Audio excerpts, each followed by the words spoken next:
Nadal, who has won 22 Grand Slams, lost in the second round to Mackenzie McDonald, an American who has never cracked the top 40 in the world rankings. The end came all at once for Rafael Nadal, and then it happened slowly.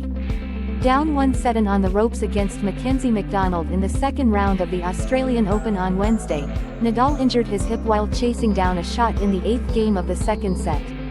His eyes, filled with concern, immediately turned to his coaches seated courtside at Rod Laver Arena. He then crouched in the corner to catch his breath. Moments later, he returned to continue, because for Nadal, the one thing worse than losing is quitting.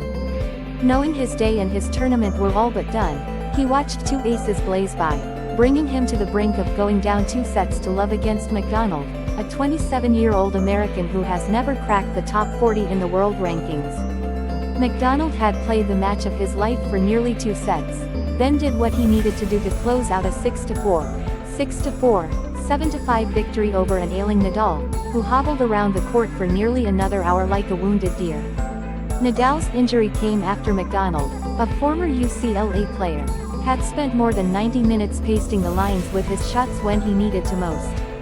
Nadal, the number 1 seed, called for a trainer, left the court to receive medical treatment for what appeared to be an injury to his midsection, near his right hip, then returned and played on.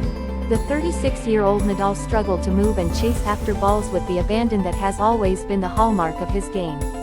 He could barely generate power from his backhand. He somehow stayed even with McDonald through the first 10 games of the second set, hobbling around, taking wild cuts to try to end points quickly. But McDonald put just enough shots out of Nadal's reach to break his serve in the 11th, then clinched the match when Nadal netted one last backhand return. When it was over, Nadal left to a rousing ovation, taking an extra few moments to turn and wave to the crowd.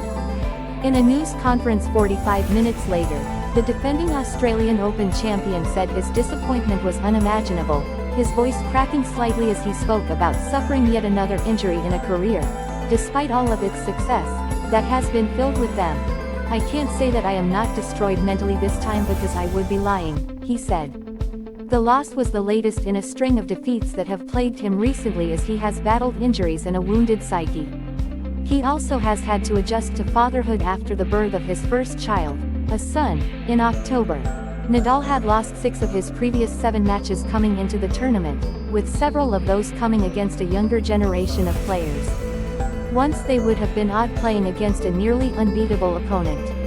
Now, they walk onto the court knowing that Nadal, whose body is banged up from playing an incredibly physical style over his career, is as vulnerable as he has been at any point in his career. "He's an incredible champion," McDonald said of Nadal after the match. "He's never going to give up." McDonald's win was the latest in a string of successes by Americans against Nadal, a 22-time Grand Slam champion. For nearly 2 decades, they could barely touch him, especially in Grand Slam tournaments. That changed in September at the US Open, when Frances Tiafoe, 24, knocked him out in the 4th round. Tommy Paul and Taylor Fritz beat Nadal later in the fall in other tournaments, when the Spaniard was trying to return late in the season from an abdominal injury. Wednesday, it was McDonald's turn, in a scene that was eerily familiar of last year's Wimbledon quarterfinals, when Nadal tore an abdominal muscle while playing Fritz. On that day he somehow prevailed in 5 sets, even as his coaches and relatives urged him to quit. Those discussions didn't materialize Wednesday.